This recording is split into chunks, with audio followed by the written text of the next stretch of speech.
Capítulo 3. El abismo económico.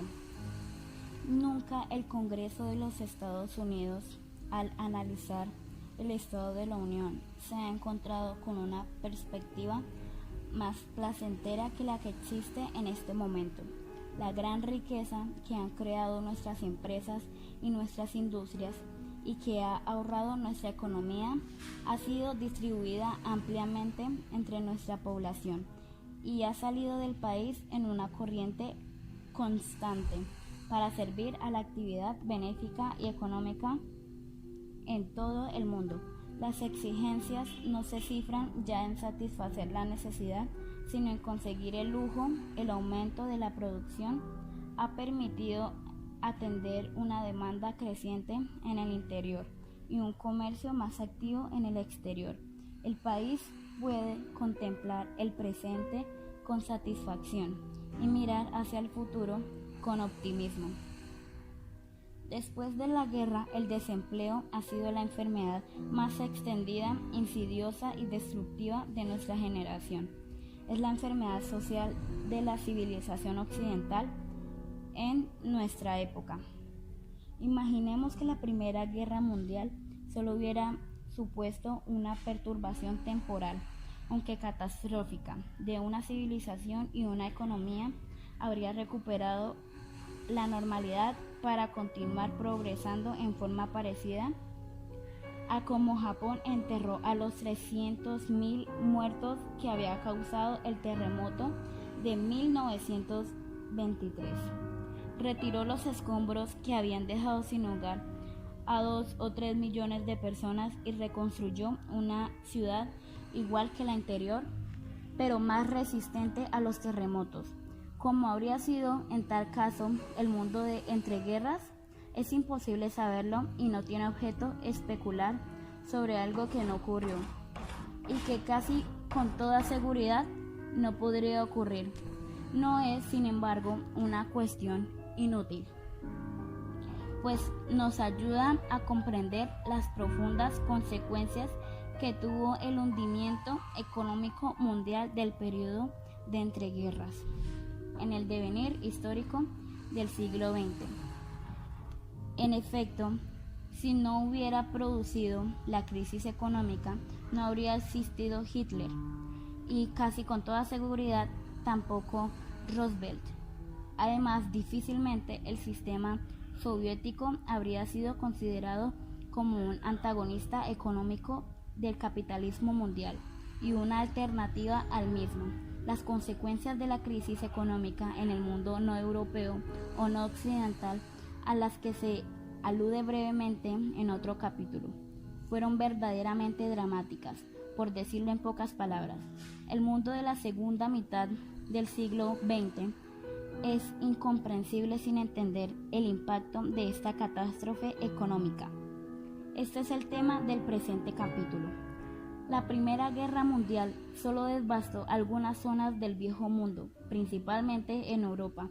La Revolución Mundial, que es el aspecto más llamativo del derrumbamiento de la civilización burguesa del siglo XX, tuvo una difusión más amplia, desde México a China, y a través de los movimientos de la liberación colonial desde el Magreb hasta Indonesia. Sin embargo, no habría sido difícil encontrar zonas del planeta cuyos habitantes no se vieron afectados por el proceso revolucionario, particularmente los Estados Unidos de América y extensas zonas del África colonial subsahariana. No obstante, la Primera Guerra Mundial fue seguida de un derrumbamiento de carácter planetario, al menos en un tipo de transacciones comerciales de carácter impersonal. De hecho, los orgullosos Estados Unidos no solo quedaron a salvo de las convulsiones que sufrían otros continentes menos afortunados, sino que fueron el epicentro del mayor terremoto mundial que ha sido medido nunca en la escala de Richter de los historiadores de la economía. La Gran Depresión que se registró entre las dos guerras mundiales, en pocas palabras, la economía capitalista mundial pareció derrumbarse en el periodo de entreguerras y nadie sabía cómo podría recuperarse.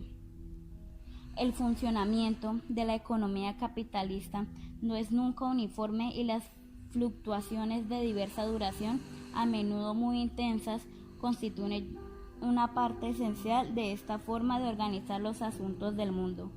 El llamado ciclo económico de expansión y depresión era un elemento con el que ya estaban familiarizados todos los hombres de negocios desde el siglo XX. Su repetición estaba prevista con algunas variaciones en periodos de entre 7 y 11 años. A finales del siglo XX se empezó a prestar atención a una periodicidad mucho más prolongada, cuando los observadores comenzaron a analizar el inesperado curso de los acontecimientos de los decenios anteriores a una fase de prosperidad mundial sin precedentes de 1850 y los primeros años de la década de 1870. Habían seguido 20 años de incertidumbre económica. Los autores que escribían sobre temas económicos hablaban con una cierta inexactitud de una gran depresión y luego otro periodo de gran expansión de la economía mundial. Véanse la era del capitalismo y del imperio. A comienzos de los años 20, un economista ruso, Kondratiev, que sería luego una de las primeras víctimas de Stalin, formuló las pautas a las que se había ajustado el desarrollo económico desde finales del siglo XX. Una serie de hojas largas, de una duración aproximada de entre 50 y 60 años. Si bien ni él ni ningún otro economista pudo explicar satisfactoriamente esos ciclos, y algunos estadísticos escépticos han llegado a su existencia. Desde entonces se conocen como su nombre en la literatura especializada. Por cierto, Kondratiev afirmaba que en ese momento la onda larga de la economía mundial iba a comenzar su fase descendente. Estaba en lo cierto. En épocas anteriores, los hombres de negocios y los economistas aceptaban la existencia de las ondas y los ciclos largos, medios y cortos, de la misma forma que los campesinos aceptan los avatares de la climatología. No había nada que pudiera hacerse al respecto.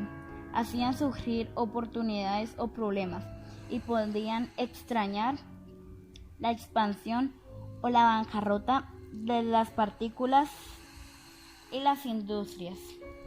Solo los socialistas, que con Karl Marx consideraban que los ciclos eran parte de un proceso mediante el cual el capitalismo generaba unas contradicciones internas que acabarían siendo insuperables, creían que suponían una amenaza para la existencia del sistema económico. Existía la convicción de que la economía mundial continuaría creciendo y progresando, como había sucedido durante más de un siglo, excepto durante las breves catástrofes de las depresiones cíclicas. Lo novedoso era que probablemente por primera vez en la historia del capitalismo, sus fluctuaciones parecían poner realmente en peligro al sistema. Más aún, en importantes aspectos, parecía interrumpirse su curva secular ascendente. Desde la Revolución Industrial, la primera economía mundial se había caracterizado por un progreso técnico acelerado, por el crecimiento económico continuo, aunque desigual, y por una creciente mundialización que suponía una división del trabajo cada vez más compleja, a escala planetaria, y ligaban a cada una de las partes de la economía mundial con el sistema global. El progreso técnico continuó e incluso se aceleró en la era de las catástrofes, transformando las guerras mundiales y reforzándose gracias a ellas.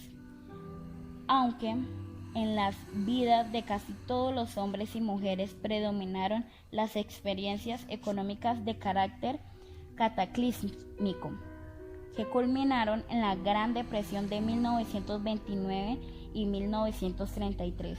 El crecimiento económico no se interrumpió durante estos decenios.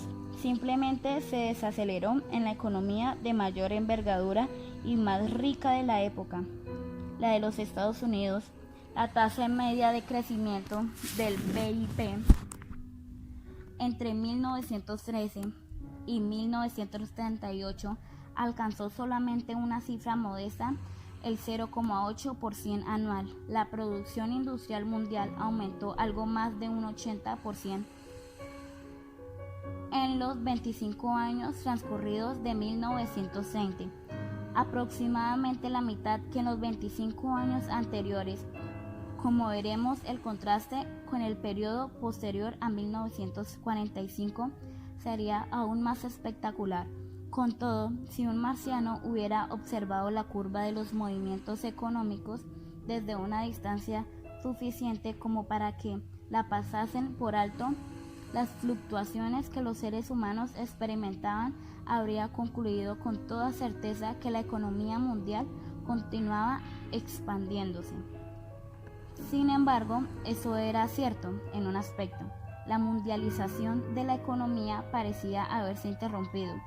Según todos los parámetros, la integración de la economía mundial se estancó o retrocedió en los años anteriores a la guerra.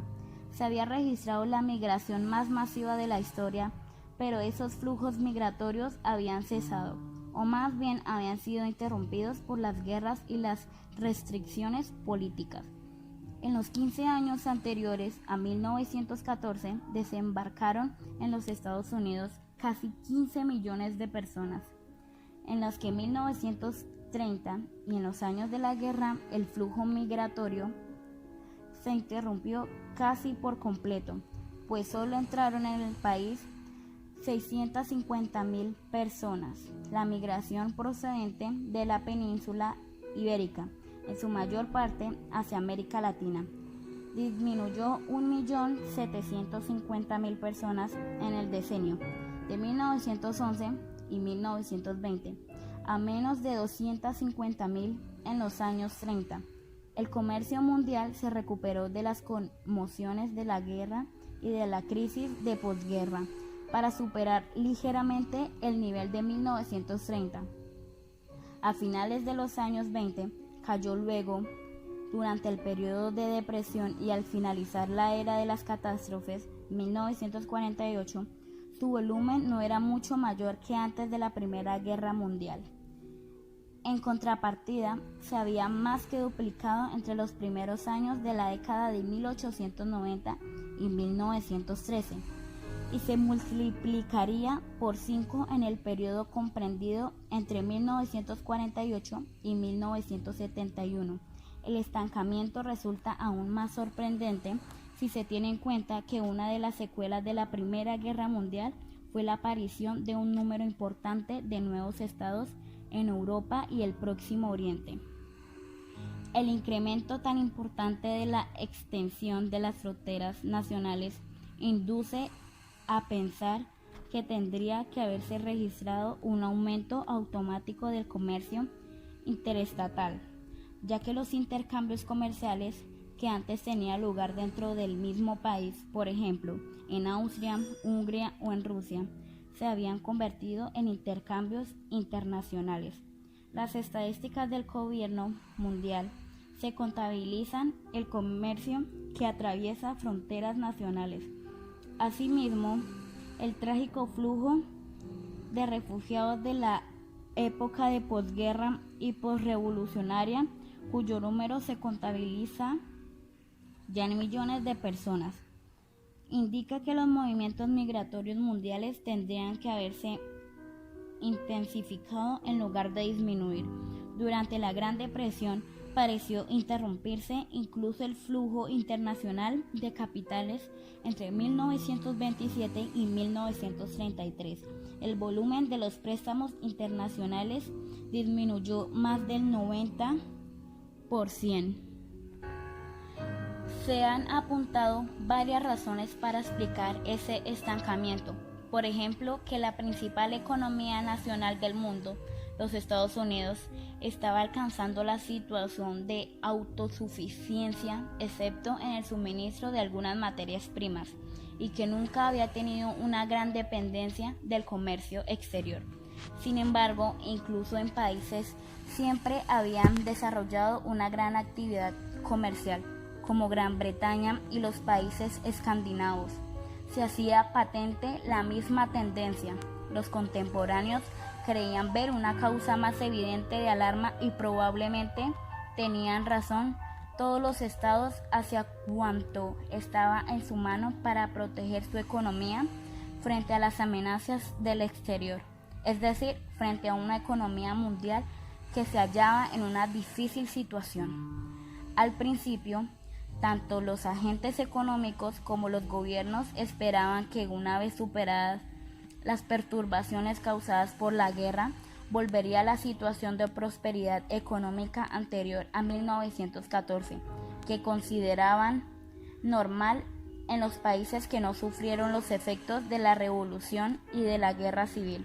Parecía un signo prometedor, aunque tanto las empresas como los gobiernos veían con recelo el enorme fortalecimiento del poder de la clase obrera y de sus sindicatos, porque haría que aumentar los costes de producción al exigir mayores salarios y menos horas de trabajo. Sin embargo, el reajuste resultó más difícil de lo esperado. Los precios y la prosperidad se derrumbaron en 1920, socavando el poder de la clase obrera. El desempleo no volvió a descender en Gran Bretaña, muy por debajo de 10%, y los sindicatos perdieron la mitad de sus afiliados en los 12 años siguientes, y desequilibrando de nuevo la balanza en favor de los empresarios. A pesar de ello, la prosperidad continuaba sin llegar. El mundo anglosajón, los países que habían permanecido neutrales y Japón hicieron cuanto se les fue posible para iniciar un proceso deflacionario, esto es, para intentar que sus economías retornaran a los viejos y firmes principios de la moneda estable garantizada por una situación financiera sólida y por el patrón de oro que no había resistido los embates de la guerra. Lo consiguieron en alguna medida entre 1922 y 1926. En cambio, en la gran zona de la derrota y las convulsiones sociales que se extendía desde Alemania en el oeste hasta la Rusia soviética, en el este se registró un hundimiento espectacular del sistema monetario, solo comparable al que sufrió una parte del mundo poscomunista. Después de 1989, en el caso extremo, Alemania en 1923, el valor de la moneda se redujo a una millonésima parte del de 1913, lo que equivale a decir que la moneda perdió completamente su valor.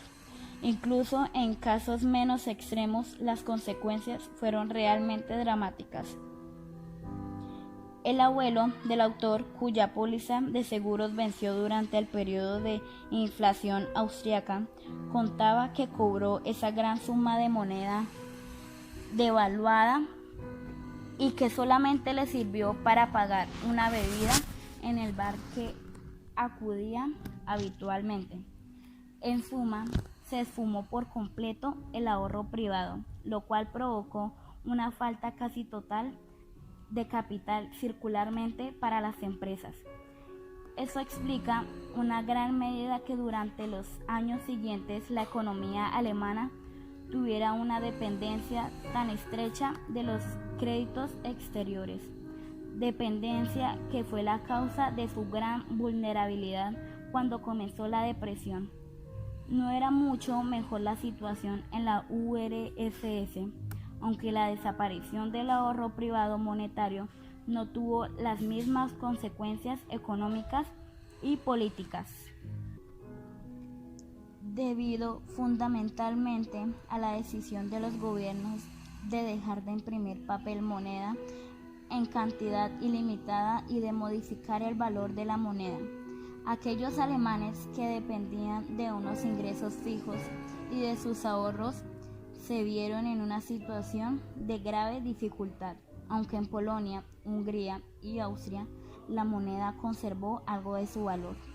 No es difícil imaginar, sin embargo, el efecto traumático de la experiencia en las capas medias y medias bajas de la población. Esa situación preparó a la Europa central para el fascismo. Los mecanismos para acostumbrar a la población a largos periodos de una inflación de precios patológica, por ejemplo, mediante la indexación de los salarios y de otros ingresos, término que se utilizó por primera vez hacia 1960. No se inventaron hasta después de la Segunda Guerra Mundial. La situación parecía haber vuelto a la calma en 1924 y se vislumbraba la posibilidad de que retornara lo que un presidente norteamericano llamó normalidad.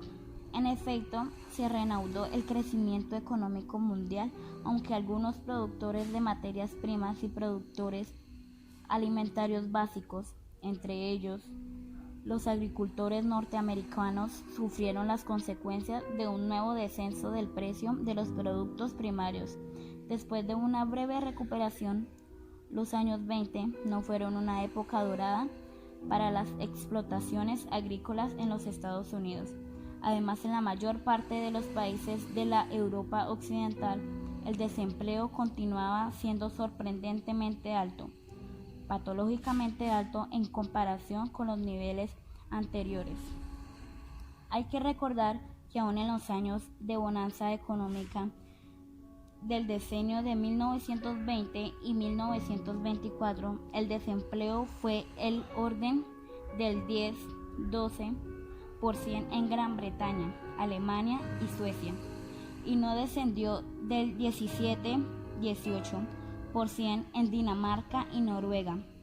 La única economía que funcionaba realmente a pleno rendimiento era la de Estados Unidos, con un índice medio de paro aproximado del 4%. Los dos factores citados indicaban que la economía estaba aquejada de graves problemas: el hundimiento de los precios de los productos básicos, cuya caída ulterior se impidió mediante la acumulación de stocks crecientes, demostraba que la demanda era muy inferior a la capacidad de producción. Es necesario tener en cuenta también que la expansión económica fue alimentada en gran medida por los grandes corrientes de capitalistas que circularon por el mundo industrializado y en especial hacia Alemania. Este país, que en 1928 había sido el destinatario de casi la mitad de todas las exportaciones de capital del mundo, recibió un volumen de préstamos de entre 200 y 300 billones de marcos, la mitad de ellos a corto plazo. Eso hacía un vulnerable a la economía alemana, como quedó demostrado cuando se retiraron los capitales norteamericanos después de 1929. Por consiguiente, no fue una gran sorpresa para nadie, salvo para los defensores de la Norteamérica provinciana, cuya imagen se haría familiar en el mundo occidental contemporáneo a través de la novela Babbitt de 1920 del norteamericano Sinclair Lewis, que la economía mundial atravesara por nuevas dificultades. Pocos años después, de hecho, durante la época de bonanza, las dificultades comunista ya había profetizado una nueva crisis económica, esperando, así lo creían o afirmaban creerlo sus portavoces, que sonaría una nueva oleada revolucionaria. En realidad, sus consecuencias fueron justamente las contrarias.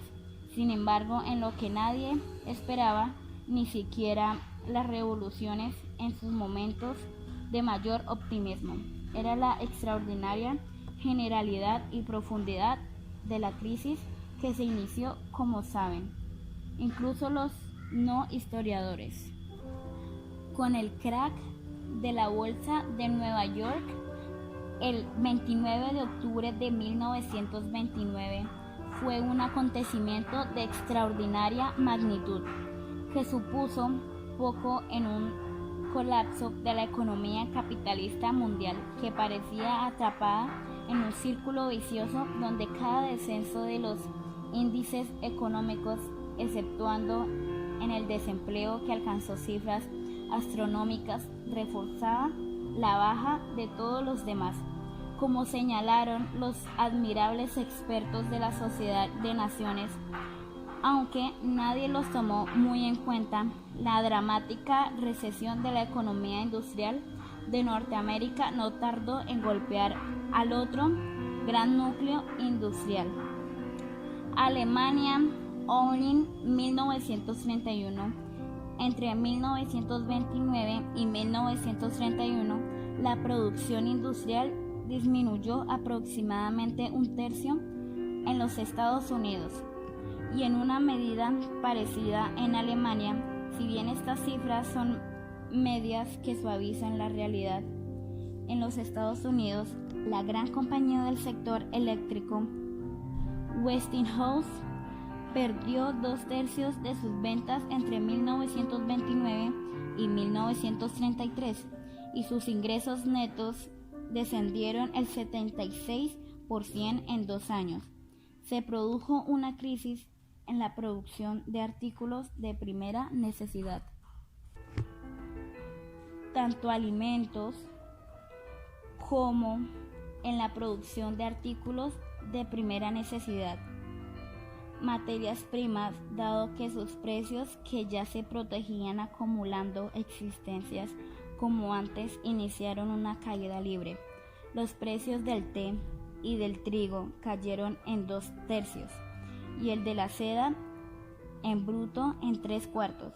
Eso supuso el hundimiento, por mencionar tan solo los países enumerados por la Sociedad de Naciones en 1931, de Argentina, Australia, Bolivia, Brasil, Canadá, Colombia, Cuba, Chile, Egipto, Ecuador, Finlandia, Hungría, India, la actual Indonesia, Malasia Británica, México, Nueva Zelanda, Países Bajos, Uruguay, Paraguay, Perú y Venezuela, cuyo comercio extendía Países Bajos dependía de unos pocos productos primarios. En definitiva, ese fenómeno transformó la depresión en un acontecimiento literalmente mundial. Las economías de Austria, Grecia, Japón, Polonia y Gran Bretaña, extraordinariamente sensibles a los movimientos sísmicos procedentes del oeste o del este, también resultaron afectadas. Las industrias cedera japonesa había triplicado su producción en el plazo de 15 años para aprovisionar al vasto y creciente mercado de medias de seda estadounidense. La desaparición temporal de ese mercado conllevó también la del 90% de la seda japonesa que se enviaba a Norteamérica. Simultáneamente se derrumbó el precio de otro importante producto básico de la agricultura japonesa, el arroz, fenómeno que también afectó a las grandes zonas arroceras del sur y del este de Asia. Como el precio del trigo se hundió aún más espectacularmente que el del arroz, se dice que en ese momento muchos orientales sustituyeron este último producto por el trigo.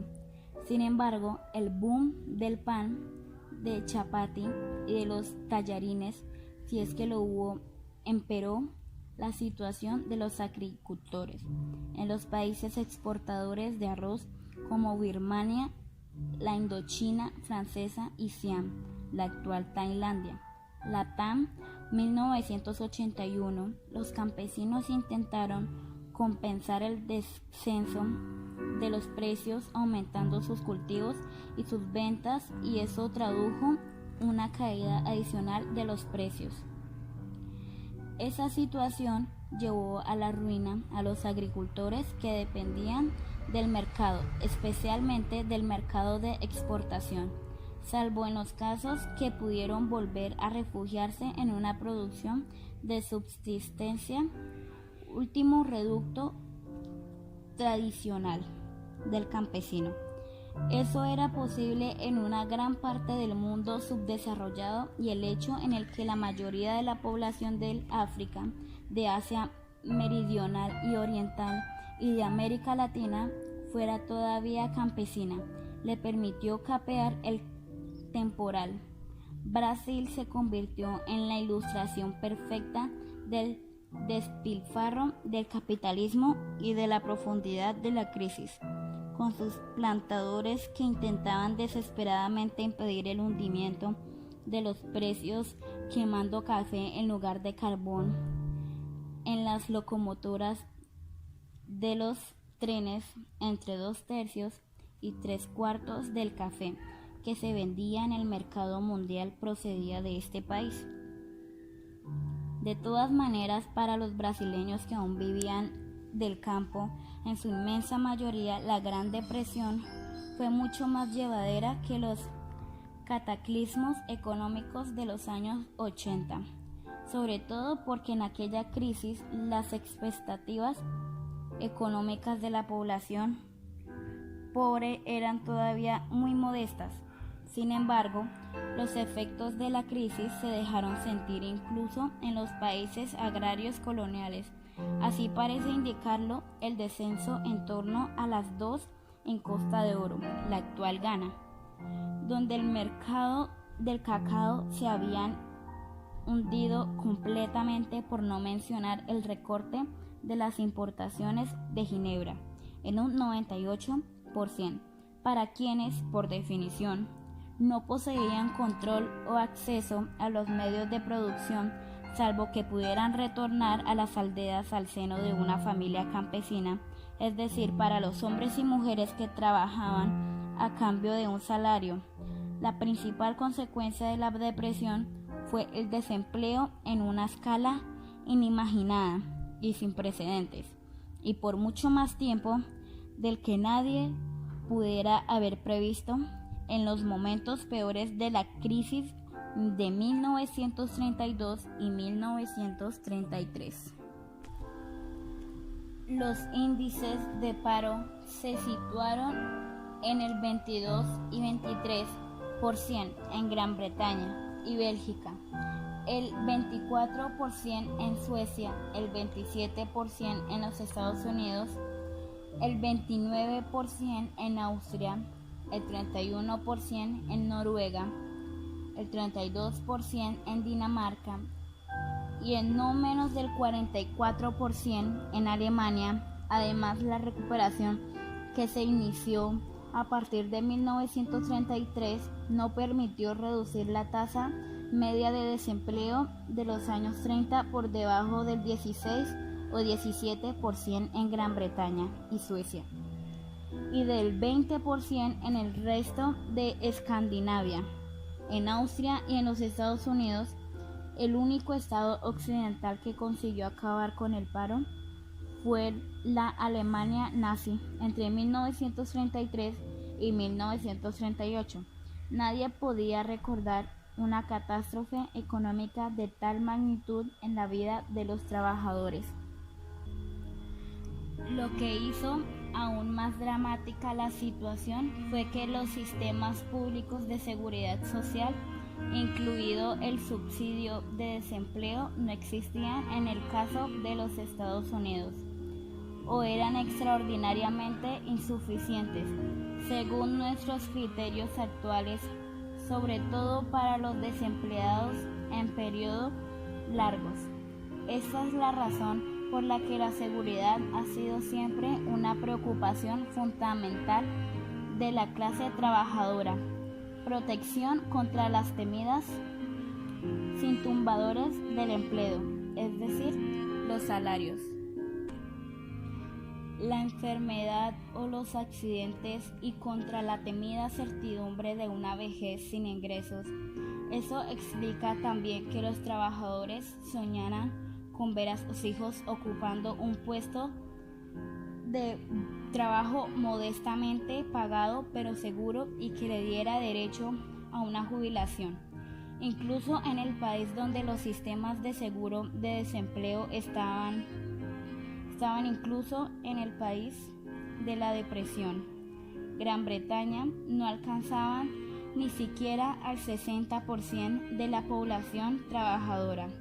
Y ello porque desde 1920 Gran Bretaña se había visto obligada a tomar medidas contra un desempleo generalizado.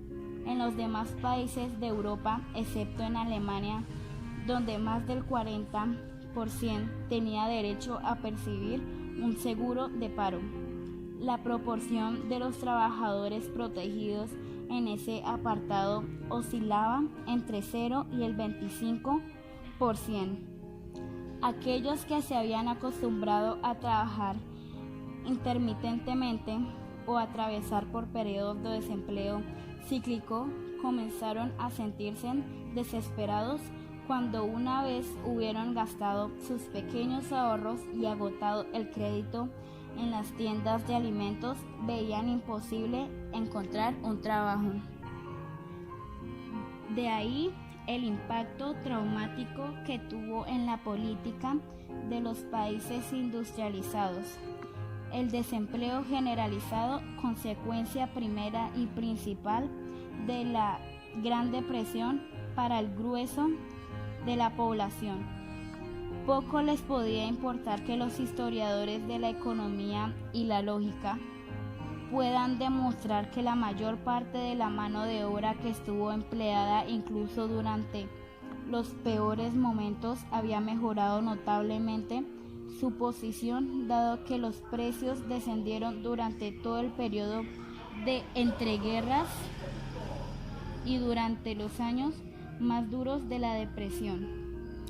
La imagen dominante en la época era la de los comedores de beneficencia y la de los ejércitos de desempleados que desde los centros fabriles donde el acero y los barcos habían dejado de fabricarse, convergían hacia las capitales para denunciar a los que creían responsables de la situación. Por su parte, los políticos eran conscientes de que el 85% de los afiliados del Partido Comunista Alemán que duraron los años de la depresión y en los meses anteriores a la subida de Hitler al poder creció casi tan deprisa como el partido nazi. Eran desempleados. Weber, 1969. No puede sorprender que el desempleo fuera considerado como una herida profunda que podía llegar a ser mortal en el cuerpo político. Después de la guerra, escribió un editorialista en el Times londinense, lo que hizo aún más dramático.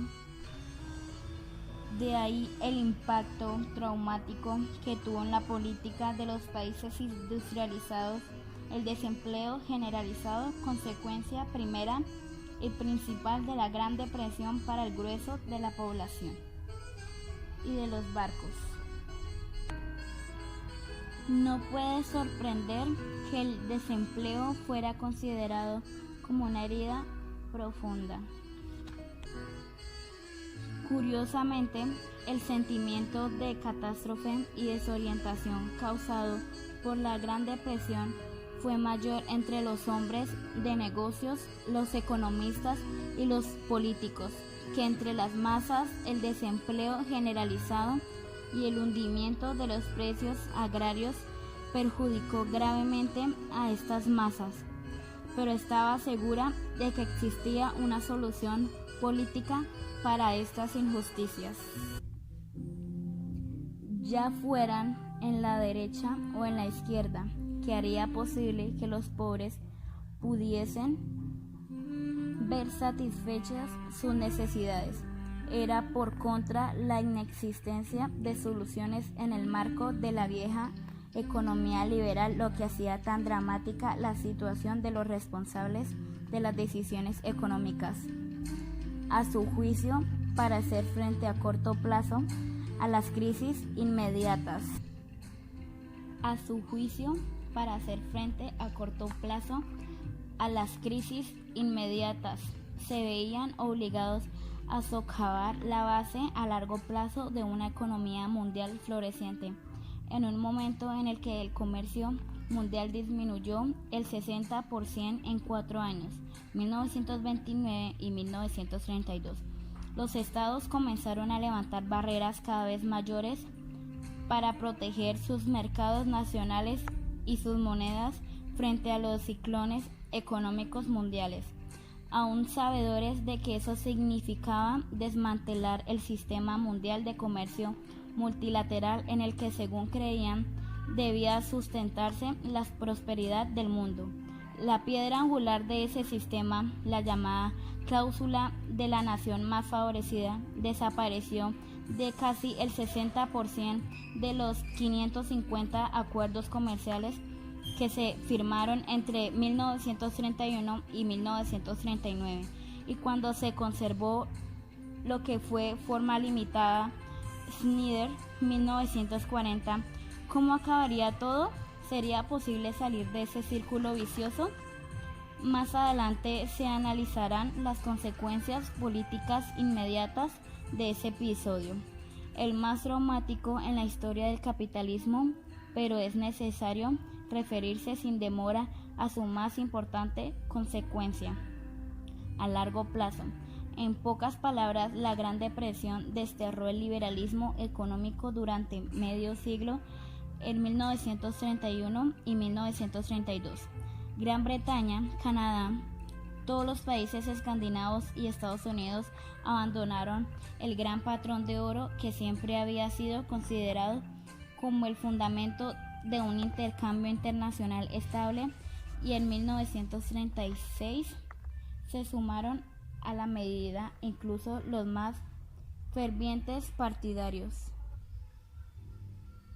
El abandono por parte de Gran Bretaña de los principios de la libertad de transacciones en el seno de la Gran Bretaña, de los principios de la libertad de transacciones, la rápida generalización del proteccionismo en ese momento, más concretamente la Gran Depresión, obligó a los gobiernos occidentales a dar prioridad a las consideraciones que extrañaban no hacerlo así, la radicalización de sus políticas.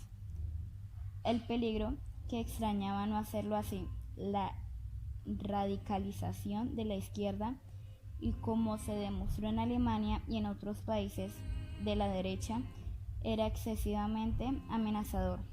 Así, los gobiernos no se limitaron a proteger a la agricultura imponiendo aranceles frente a la competencia extranjera, aunque donde ya existían los elevaron aún más.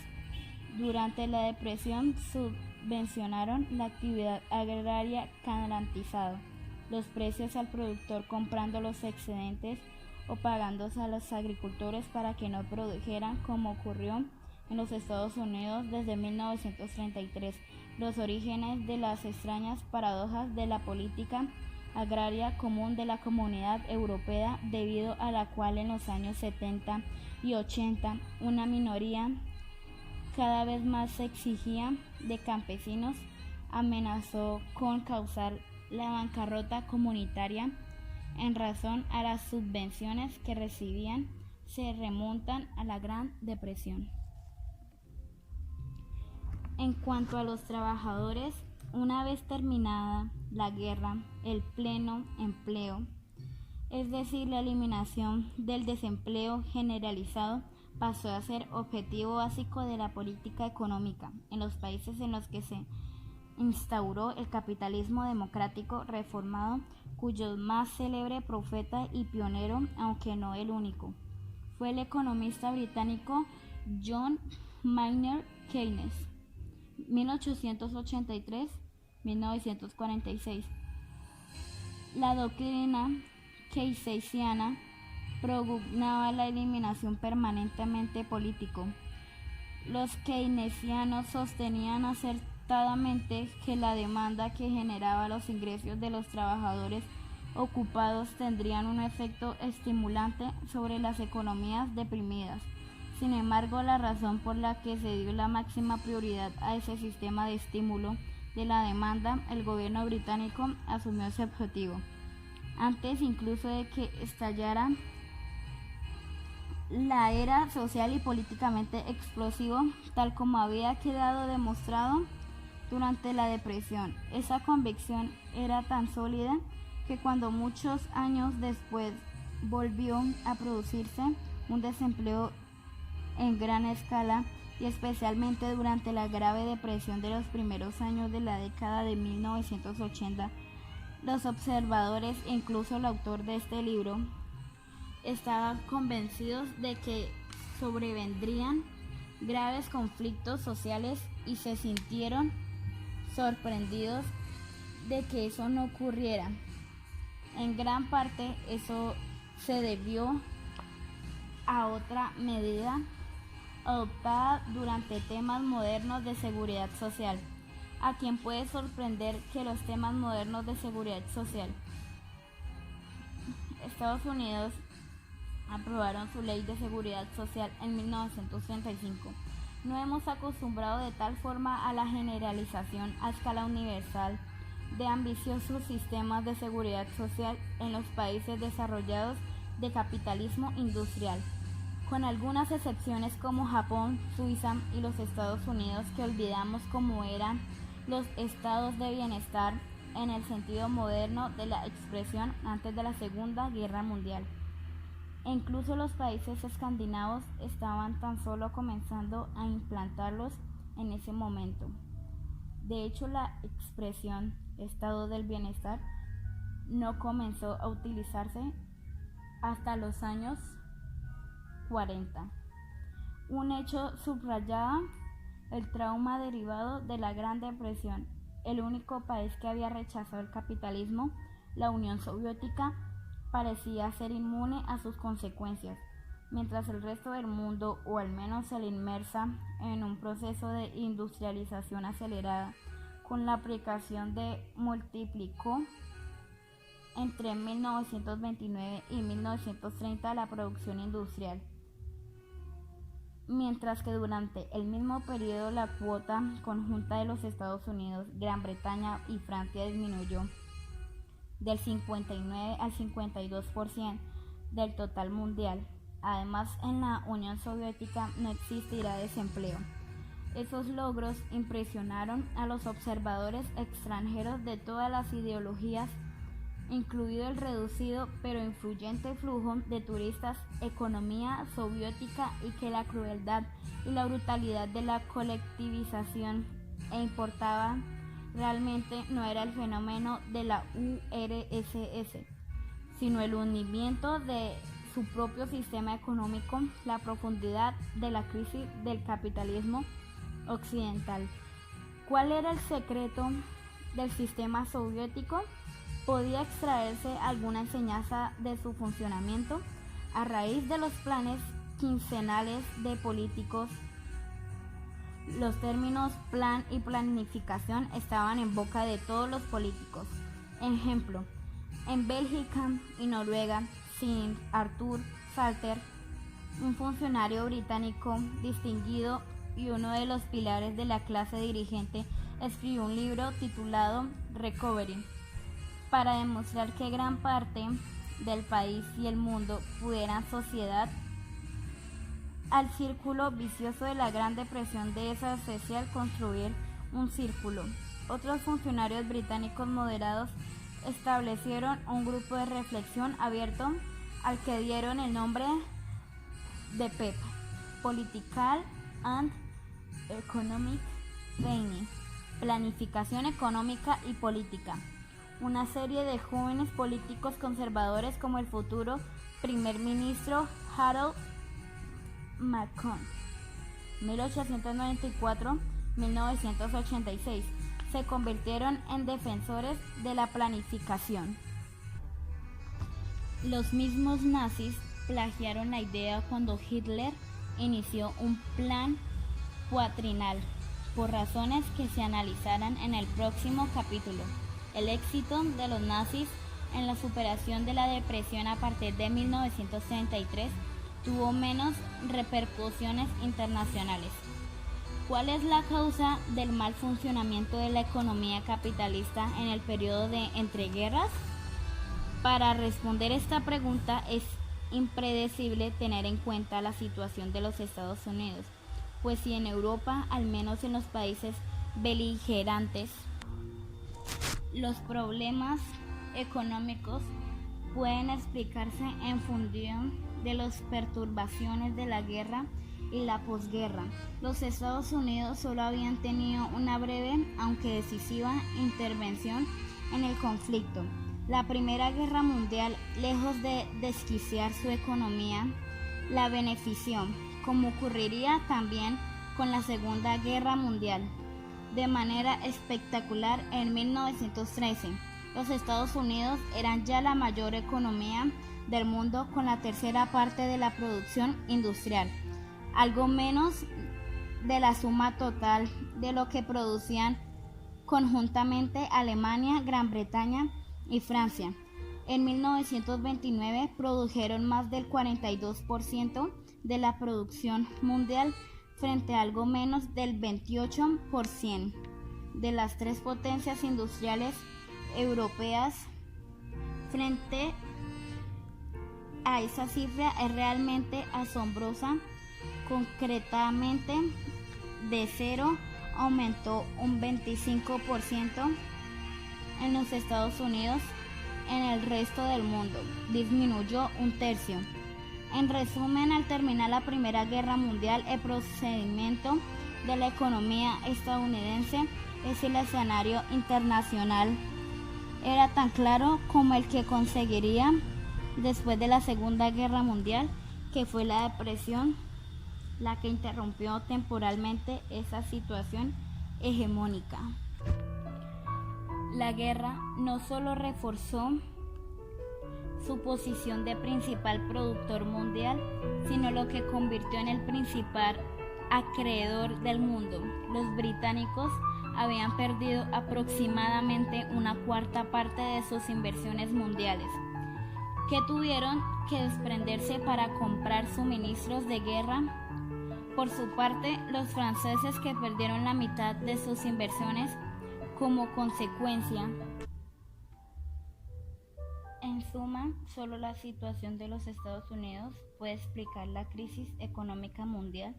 Después de todo, en los años 20 era el principal exportador del mundo y tras Gran Bretaña el primer importador en cuanto a las materias primas y los alimentos básicos, absorbía casi el 40% de las importaciones que realizaban los 15 países en un comercio más intenso, lo cual explica las consecuencias desastrosas de la crisis para los productores de trigo, algodón, azúcar, caucho, seda, cobre, estaño y café. Estados Unidos fue también la principal víctima de la crisis, si sus importaciones cayeron un 70% entre 1929 y 1932. No fue menor el descenso de sus exportaciones. El comercio mundial disminuyó menos de un tercio entre 1929 y 1939, pero las exportaciones estadounidenses descendieron casi un 50%. Esto no supone subestimar las raíces estrictamente europeas del problema, cuyo origen era fundamentalmente político en la conferencia de paz ocasionados a las diferentes potencias vencedoras para justificarles incluso tratado de paz, una cláusula declarada Alemania única, dudosa, históricamente fue un auténtico regalo para el nacionalismo alemán. La suma que debía pagar Alemania no se concretó en busca de un compromiso entre la composición de Estados Unidos, que proponían que se fijaría principalmente en Francia, que insistían en resarcirse de todos los costos de la guerra. El objetivo que realmente perseguían, al menos Francia, era perpetuar la debilidad de Alemania y disponer por un medio para presionarla. En 1921 la suma se fijó en 132 millones de marcos de oro, que todo el mundo sabía que era imposible de pagar. El comercio mundial disminuyó menos de un tercio entre 1929 y 1939, pero las exportaciones estadounidenses descendieron casi un 50%. Esto no supone subestimar las raíces estrictamente europeas del problema, cuyo origen habían puesto a Alemania unos pagos onerosos de las reparaciones suscitaron interminables polémicas, crisis periódicas y arreglos negociados bajo las auspicias norteamericanos, pues Estados Unidos, con gran descontento de sus antiguos aliados, pretendía vincular la cuestión de las reparaciones de Alemania con el paso de las deudas de guerra que tenían los aliados de Washington. Esas últimas se fijaron en una semana casi tan absurda como la que se exigía a Alemania. Una vez y medio la renta suponían el 50% de la renta nacional de Gran Bretaña y las de los franceses los 2/3. En 1924 entró en vigor el Plan Dewey, que fijó la suma real que debía pagar Alemania anualmente, y en 1929 los pagos internacionales modificaron el plan de reparaciones y estableció el banco en Basilea, Suiza, la primera de las instituciones financieras internacionales que se multiplicarían después de la Segunda Guerra Mundial. En el momento de escribir estas líneas es todavía operativo. A efectos prácticos, todos los pagos, tanto en los alemanes como en los aliados, se interrumpieron en 1932. Solo Finlandia pagó todas sus deudas de guerra a los Estados Unidos. Sin entrar en los detalles, dos cuestiones estaban en juego. En primer lugar, la problemática suscitada por el joven John Maynard Keynes, que escribió una dura crítica de la Conferencia de Versalles, en la que participó con miembro subalterno de la delegación británica. Las consecuencias económicas de la paz, 1920. Si no se reconstruía la economía Alemania, argumentaba Keynes, la restauración de una civilización y una economía liberal estable de Europa sería imposible. La política francesa de perpetuar la debilidad de Alemania como garantía de la seguridad de Francia, como era incluso cuando un breve tiempo ocupó el corazón industrial de la Alemania occidental en 1923, con la excusa de que los alemanes se negaban a pagar. Finalmente, a partir de 1924, tuvieron que tolerar el fortalecimiento a pagar de la economía alemana. Pero en segundo lugar estaba la cuestión de cómo debían pagarse las reparaciones. Los que deseaban una Alemania débil pretendían que el pago se hiciera en efectivo en lugar de exigir, como parecía antes, las exportaciones alemanas, pues ello habría reforzado la economía alemana frente a sus competidores. En efecto, obligaron a Alemania a recurrir sobre todo los créditos, de manera que las reparaciones que se pagaron se costearon con los cuantiosos préstamos norteamericanos solicitados a mediados de los años 20 para sus rivales. Esto parecía presentar la ventaja adicional a los que Alemania se endeudaba fuertemente en lugar de aumentar sus exportaciones para conseguir el equilibrio de su balanza de pagos. Como ya hemos visto, el sistema basado en esas premisas hizo a Alemania y Europa muy vulnerables al descenso de los créditos de los Estados Unidos, antes incluso de que comenzara la depresión, y a su corte final tras la crisis de Wall Street de 1929, todo el castillo de naipes construido en torno a las reparaciones se derrumbó toda la depresión. Para entonces, la interrupción de los pagos no repercutió posiblemente sobre Alemania, ni sobre la economía mundial que había desaparecido como sistema integrado, al igual que ocurrió con el mecanismo de pago internacionales entre 1931 y 1933. Sin embargo, las conmociones de la guerra y de la posguerra y el problema de la economía con el periodo de entreguerras, el análisis económico debe centrarse en dos aspectos. El primero, de la existencia de un desequilibrio notable y creciente en la economía internacional, como consecuencia de la asimetría existente entre el nivel de desarrollo de los Estados Unidos y el resto del mundo. El sistema mundial no funcionaba correctamente. Puede argumentarse, porque a diferencia de Gran Bretaña, que había sido su centro neurálgico hasta 1914,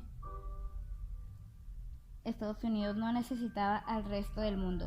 Así, mientras Gran Bretaña, consciente de que el sistema mundial de pago se sustentaba en la libra esterlina, velaba por su estabilidad, Estados Unidos no asumió una función estabilizadora de la economía mundial. Los norteamericanos no dependían del resto del mundo porque desde el final de la Primera Guerra Mundial necesitaban importar menos capital, mano de obra y nuevas mercancías, excepto algunas materias primas en cuanto a sus exportaciones, aunque tenían importancia desde el punto de vista internacional.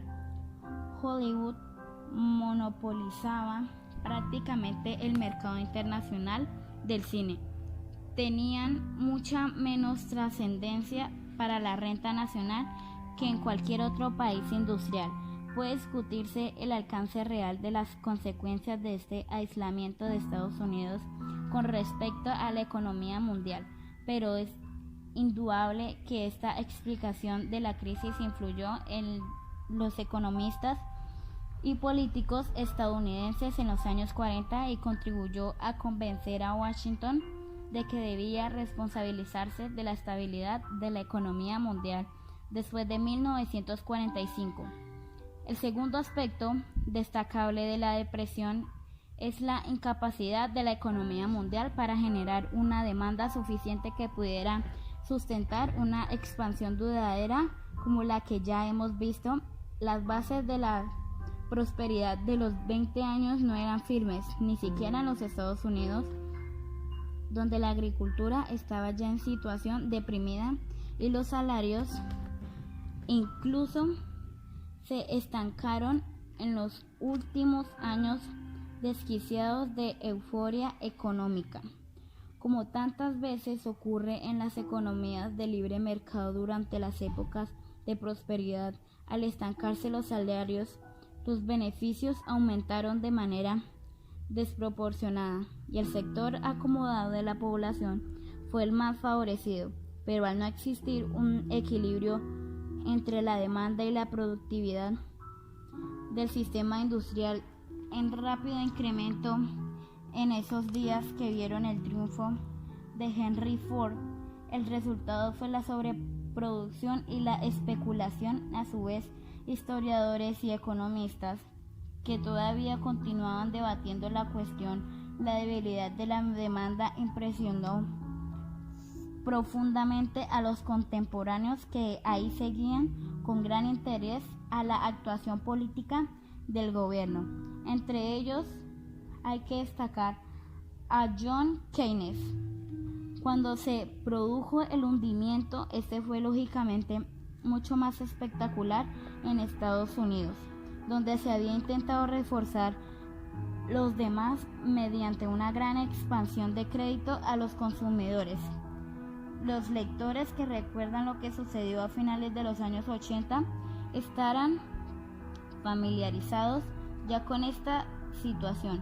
Los bancos afectados ya por la euforia inmobiliaria especulativa que con la contribución habitual de los optimistas ilusos y de los años antes de la gran crack y abrumados por las deudas incobrables se negaron a conceder nuevos créditos y a refinanciar los existentes. Sin embargo, eso no impidió que quebraran por millares, mientras que en 1933 casi la mitad de los préstamos hipotecarios de los Estados Unidos estaban atrapados en el pago. Cada día, un millar de sus tan solo los cobradores de automóviles debían 1.400 millones de dólares de un total de 6.500 millones a que ascendía el endeudamiento personal en crédito a corto y medio plazo, lo que hacía que la economía fuera especialmente vulnerable a lo que hacía en el boom crediticio era que los presentarios no utilizaban el dinero para comprar los bienes de consumo tradicionales necesarios para subsistir, cuya demanda era tanto muy ineléctrica. Lo que compraban eran los bienes de consumo duraderos típicos de la sociedad moderna de consumo en la que los Estados Unidos eran pioneros, pero la compra de coches y casas podía posponerse fácilmente y en cualquier caso la demanda de estos productos era y es muy elástica en relación a los ingresos. Por consiguiente, a menos que se esperara que la crisis fuera breve y que hubiera confianza con el futuro, las consecuencias de esta podían ser espectaculares. Así la producción de automóviles disminuyó a la mitad de los Estados Unidos entre 1929 y 1931 y en un nivel mucho más humilde el producción de discos de gramáfono para las capas de poblaciones de escasos ingresos. Durante un tiempo, en resumen, a diferencia de los ferrocarriles, de los barcos de vapor o de la introducción del acero y de las máquinas, herramientas que reducían los costes, los nuevos productos y el nuevo estilo de vida requerían para difundirse de confianza con el futuro. Por eso era precisamente lo que se estaba derrumbando. Más pronto o más tarde, hasta la peor de las crisis cíclicas llega a su fin y a partir de 1932 había claros indicios de que lo peor ya había pasado. De hecho, algunas economías se hallaban en situación floreciente. Japón y en una escala más modesta, Suecia habían duplicado al terminar los años 30 la producción de los años anteriores a la depresión. Y en 1938 la economía alemana, no así la italiana, había crecido un 25% con respecto a 1929. Incluso las economías más débiles como la británica mostraban signos de dinamismo. Pese a todo, no se produjo el esperado relanzamiento y la economía mundial siguió sumida en la depresión. Eso era especialmente patente en la más poderosa de las economías. En virtud, se emprendieron en algunos casos con escasa coherencia. Roosevelt no dieron los resultados esperados. A unos años de fuerte actividad siguió nueva crisis en 1937 y 1938, aunque de proporciones mucho más modestas que la depresión de 1929. El sector más importante de la industria norteamericana, la producción automovilística, nunca recuperó el nivel alcanzado en 1929 y en 1938 su situación era poco mejor que la de 1920. Al rememorar ese periodo desde los años 90 llama la atención al pesimismo de los comentaristas más inteligentes. Desde una distancia asimilar como medio de comunicación de masas y de la industria del cine de Hollywood, no mencionar la moderna rotativa del hueco grabado. Tal vez no es tan sorprendente que en las tristes ciudades del desempleo generalizado surgieran gigantescas salas de cine, porque las entradas eran muy baratas, porque los jóvenes y los ancianos, los más afectados por el desempleo, disponían de tiempo libre y porque, como observaban los sociológicos, durante la depresión los maridos y sus esposas tenían más oportunidades que antes de compartir los ratos de ocio. La Gran Depresión confirmó tanto a los intelectuales como a los activistas y a los ciudadanos comunes de que algo funcionaba muy mal en el mundo en que vivían. ¿Quién sabía qué podía hacerse al respecto? Muy pocos de los que ocupaban el poder en sus países y en ningún caso los que intentaban marcar el rumbo mediante instrumentos tradicionales de navegación, como el liberalismo o la fe tradicional, y mediante las cartas de navegar del siglo XX que no servían ya. ¿Hasta qué punto merecían la confianza los economistas, por brillantes que fueran, que demostraban con gran lucidez que la crisis que incluso que ellos afectaban podía producirse en una sociedad de libre mercado correctamente organizada? Pues, según la ley económica, conocida por el nombre de un francés de comienzos del siglo XX, cualquier fenómeno de sobreproducción se corregiría por sí solo en poco tiempo. En 1933 no era fácil aceptar, por ejemplo, que donde la demanda del consumidor y por ende el consumo caían, el tipo de interés que descendería cuando fuera necesario para estimular la inversión de nueva forma, que la mayor demanda de inversiones, el descanso de la demanda del consumidor. Y a medida que aumentaba vertiginosamente el desempleo, resultaba difícil de creer, como al parecer lo creían los responsables del erario británico, que las obras públicas no aumentarían el empleo porque el dinero invertido se detraería al sector privado, que de haber perdido disponer de él habría generado el mismo nivel de empleo. Tampoco parecían hacer nada por mejorar la situación. Los economistas que afirmaban que había que dejar que la economía siguiera su curso y los gobiernos cuyo primer instinto, además de proteger el patrón de oro mediante políticas deflacionarias, les llevaba a la ortodoxia financiera económica, continuaba. Muchos, entre ellos Keynes, que sería el economista más influyente durante los 40 años siguientes, afirmaban que con esto no hacían sino empeorar las cosas para ellos, de nosotros que vivimos los años de la Gran Depresión de todavía.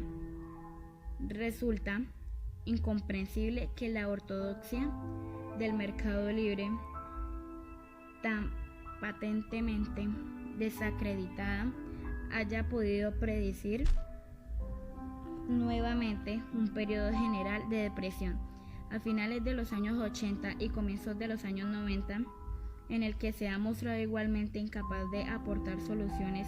Este extraño fenómeno debe servir para recomendarnos un gran hecho histórico que ilustra la increíble falta de memoria de los teóricos y prácticos, que la economía también esté clara en las ilustraciones de la necesidad que la sociedad tiene de los historiadores, que son los recordadores profesionales de lo que los ciudadanos desean olvidar.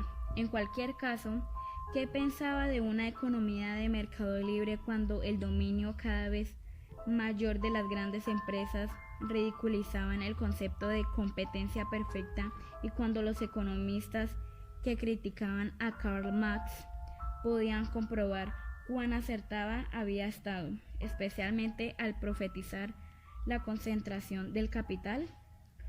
No era necesario ser marxista ni sentirse interesado por la figura de Marx para comprender que el capitalismo del periodo de entreguerras estaba muy alejado de la libre competencia de la economía del siglo XX. En efecto, mucho antes del hundimiento de Wall Street, un inteligente banquero suizo señaló que la incapacidad del liberalismo económico y del socialismo anterior a 1917 de pervivir como programas universales explicaba la tendencia hacia las economías autocráticas, fascista, comunista o bajo las autopsias de grandes sociedades que actuaban con independencia de sus acciones. En los últimos años del decenio de 1930, las ortodoxias liberales de la competencia en un mercado libre habían desaparecido hasta tal punto que la economía mundial podía considerarse como un triple sistema formado por un sector de mercado, un sector intergubernamental en el que se realizaban sus transacciones económicas planificadas o controladas, como Japón, Turquía, Alemania y la Unión Soviética, y un sector construido por poderes internacionales públicos o semipúblicos que regulaban determinadas partes de la economía, por ejemplo, mediante acuerdos internacionales sobre las mercancías. No puede sorprender, por tanto, porque los efectos de la Gran Depresión sobre la política y sobre la opinión pública fueran grandes e inmediatos. Desafortunado, el gobierno que estaba en el poder durante el cataclismo, ya fuera de derechas como el del presidente estadounidense Herbert 1928-1932, o de izquierdas como los gobiernos laboristas de Gran Bretaña y Australia. El cambio no fue siempre tan inmediato como en América Latina, donde 12 países conocieron un cambio de gobierno o de régimen en 1930 a 1931, 10 de ellos a través de un golpe militar. Sin embargo, a mediados de los años 30, eran pocos los estados donde la política no se hubiera modificado sustancialmente. Con respecto al periodo anterior de la Gran Depresión, en Japón y en Europa se produjo un fuerte giro hacia la derecha, excepto en Escandinavia, donde Suecia inició en 1932 sus 50 años de gobierno socialdemócrata, y en España, donde la monarquía borbónica dejó paso a una malhadada y efímera república en 1931. Todo ello se analiza de forma más pormenorizada en el próximo capítulo, pero es necesario dejar ya sentado en el triunfo casi simultáneo de un régimen nacionalista, belicista y agresivo en dos importantes potencias militares, Japón 1931 y Alemania 1933. Fue la consecuencia política más importante y siniestra de la Gran Depresión. Las puertas que daban paso a la Segunda Guerra Mundial fueron abiertas en 1931. El espectacular retroceso de la izquierda revolucionaria contribuyó al fortalecimiento de la derecha radical. al menos durante los años más duros de la depresión, lejos de iniciar un nuevo proceso revolucionario, como creía la Internacional Comunista, la depresión redujo al movimiento comunista internacional fuera de la URSS a una situación de debilidad sin precedentes. Es cierto que en ello influyó la política suicida de la Comintern, que no solo subestimó el peligro que extrañaba el nacionalismo en Alemania, sino que adoptó una política de aislamiento sectario que resulta increíble a nuestros ojos, al decidir que su principal enemigo era el movimiento obrero de las masas organizadas de los partidos socialdemócratas y laboristas, a los que calificaban de socialfascistas en 1934, una vez hubo sucumbido a manos de Hitler, el Partido Comunista Alemán, en el que Moscú había depositado la esperanza de la revolución mundial y que aún era la sección más poderosa y en crecimiento de la Internacional, y cuando incluso los comunistas chinos, desalojados de los núcleos rurales que constituían la base de su organización guerrillera, no eran más que una caravana acosada en su larga marcha hacia un refugio lejano, seguro que poco quedaba ya del movimiento revolucionario internacional organizado, ya fuera legal o clandestino. En la Europa de 1934, solo el Partido Comunista Francés tenía todavía una presencia importante en la Italia fascista. A los 10 años de la marcha sobre Roma y en plena depresión internacional, Mussolini se sintió lo suficientemente confiado en sus fuerzas como para liberar a algunos comunistas.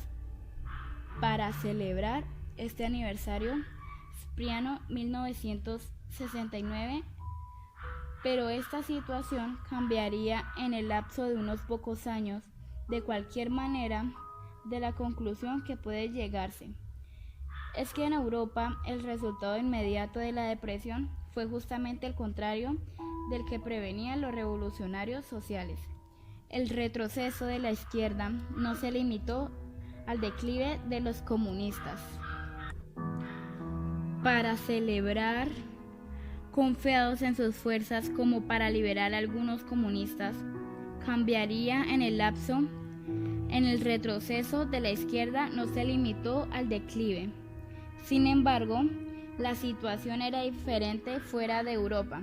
En la zona septentrional del continente americano se registró un marcado giro hacia la izquierda cuando Estados Unidos, bajo su nuevo presidente, Franklin D. Roosevelt, 1933-1945, puso en práctica un New Deal más radical, y México, bajo la presidencia de Lázaro Cárdenas, 1934-1940, revitalizó el dinamismo original de la Revolución Mexicana, especialmente en la cuestión de la reforma agraria.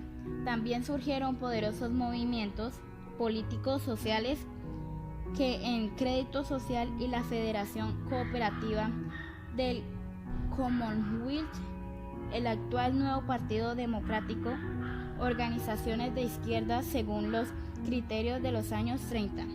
No es tarea fácil calibrar las repercusiones políticas de las crisis en América Latina, pues si bien es cierto que sus gobiernos o sus partidos dirigentes cayeron como fruta madura cuando el hundimiento del precio mundial de los productos que exportaban quebrantó sus finanzas, no todos cayeron en la misma dirección. Sin embargo, fueron más los que cayeron hacia la izquierda que hacia la derecha.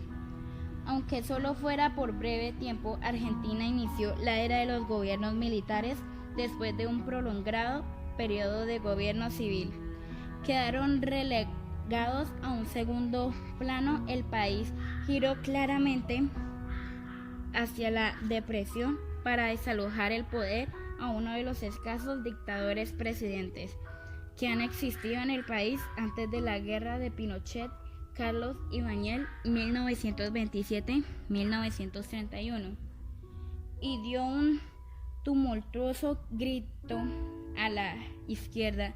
Incluso en 1932 se constituyó una fugaz república socialista bajo el coronel Marmaduke Grove, y más tarde se formó un poderoso frente popular según el modelo europeo. En Brasil, el desencadenamiento de la crisis puso fin a la vieja república oligárquica de 1899-1930 y llevó al poder que detendría durante 20 años a Getúlio Vargas, a quien podría calificarse de populista nacionalista. El giro hacia la izquierda fue más evidente en Perú, aunque el más sólido de los nuevos partidos de la Alianza Popular Revolucionaria Americana, APRA, uno de los escasos partidos obreros de tipo europeo que triunfaron en la hemisferia occidental, no consiguió ver cumplidas sus ambiciones revolucionarias. 1930-1932. El deslizamiento hacia la izquierda fue aún más pronunciado en Colombia, donde los liberales, con su presidente reformista fuertemente influido por el New Deal de Roosevelt, pusieron fin a un periodo de casi 30 años de dominio conservador. Más patente incluso fue la radicalización de Cuba, donde la elección de Roosevelt permitió a la población de este protectorado estadounidense desalojar el poder de un presidente odiado y muy corrupto, incluso según los criterios prevalecientes entonces en Cuba. En el vasto mundo colonial, la crisis intensificó notablemente la actividad antiimperialista, en parte por el hundimiento del precio de los productos básicos en los que se basaban las economías coloniales, o cuando menos sus italianos solo se preocupaban de proteger su agricultura y su empleo, sin tener en cuenta las consecuencias de estas políticas sobre las colonias. En suma, unos países europeos cuyas decisiones económicas se adoptaban en función de factores internos no podían conservar por mucho tiempo unos imperios cuyos intereses productivos eran de tan gran complejidad. Por esta razón, la depresión señaló en la mayor parte del mundo colonial el inicio del descontento político y social de la población autóctona, descenso donde no surgieron movimientos políticos nacionalistas hasta después de la Segunda Guerra Mundial.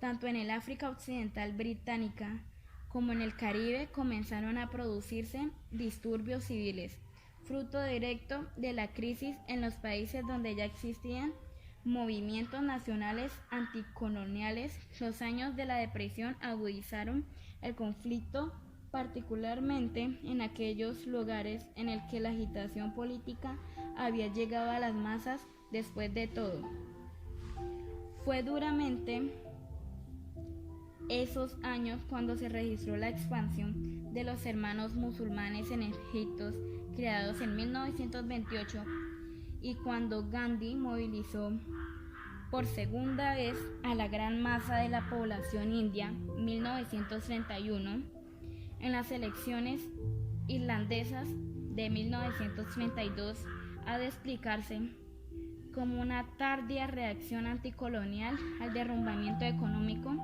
Nada muestra mejor la universalidad de la Gran Depresión y gravedad de sus efectos que el carácter universal de las insurrecciones políticas que desencadenó y que hemos examinado superficialmente en un periodo de meses o de pocos años, desde Japón a Irlanda, desde Suecia a Nueva Zelanda y desde Argentina a Egipto. pero por dramáticas que fueran, las consecuencias políticas inmediatas no son el único ni el principal criterio para juzgar la gravedad de la depresión. Fue una catástrofe que acabó con cualquier esperanza de restablecer la economía y la sociedad del siglo XX. Los acontecimientos del periodo 1929-1933 hicieron imposible e impensable un retorno a la situación de 1930. El viejo liberalismo estaba muerto o parecía condenado a desaparecer. Tres opiniones competían por la hegemonía política intelectual.